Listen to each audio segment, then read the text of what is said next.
Guys, nung dumating kami dito, madami na palang tao, no? So, late na siguro kami, guys. Pero hindi pa naman sila nag-open. So, dito naman is makikita natin, guys, is iba't ibang klaseng parrot, guys. So, abangan natin. So, ayan yung mga pila, guys. Where's the turkey?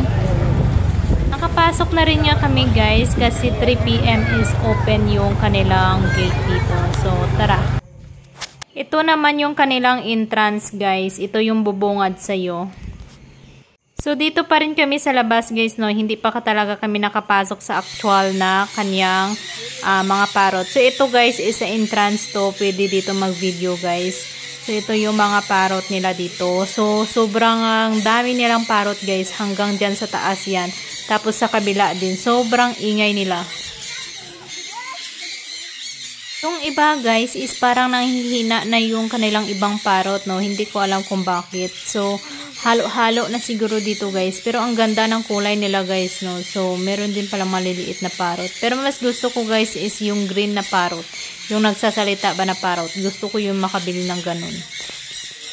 Meron nga dito, guys, na isang parrot na lumapit tapos kumakain siya. So, bawal din ilagay yung kamay mo dyan, guys, sa loob kasi baka kagatin nila.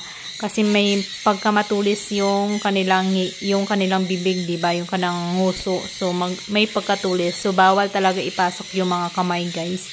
Kaya, ganyan yung kanilang grills.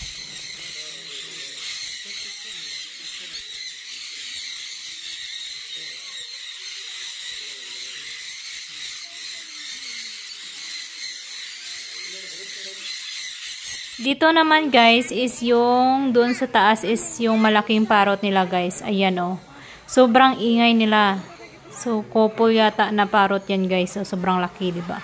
So, dito, guys, is banda is malapit na kami sa entrance. Tapos, sa entrance pala nila, guys, is pinapa-switch off na yung aming mga camera. Kasi bawal na pala, guys, yung camera sa loob, no? So, switch off talaga yung mga cellphone. So, syempre, kapag hindi mo ba naman na off, wala namang papapicture sa kanila, guys. Ganyan, guys, yung entrance nila, oh. So, sumunod na lang tayo, guys, sa patakaran nila. Tara.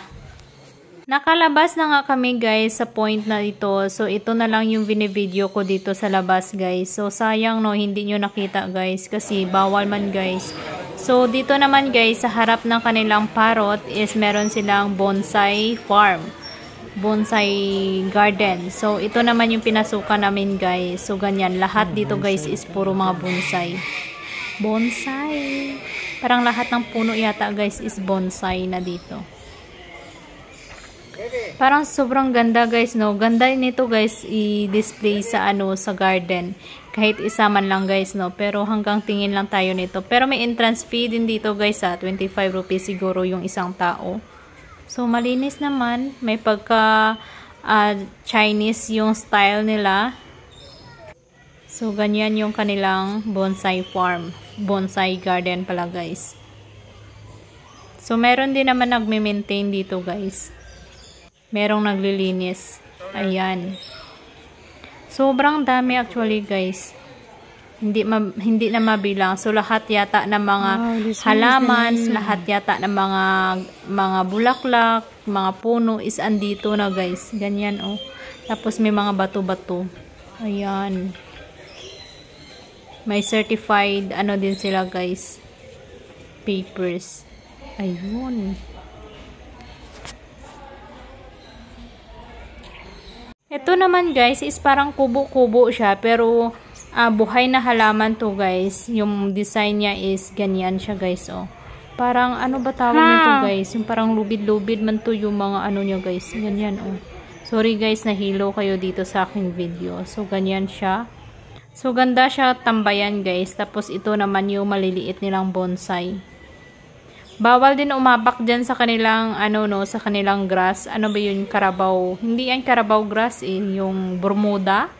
Bermuda man yan tawag sa amin, guys. Yung grass na yan, yung parang may pagkatusok-tusok.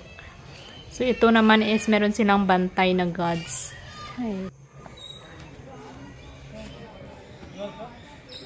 Kung tutuusin guys, malinis naman pala talaga dito guys kung gugustuhin nila, no? Pero kapag sa labas na kasi guys, kapag sa public na is sobrang dumi na nila guys. So dito naman pala guys kung gugustuhin nila is malinis naman. So meron ako napansin dito guys, parang apricot siya, 'di ba? Apricot kaya to guys. So hindi ko alam kung anong klaseng halaman 'yan. Namunga siya, ang liliit din ng bunga niya, ang cute, 'di ba? Parang Christmas tree yung itsura.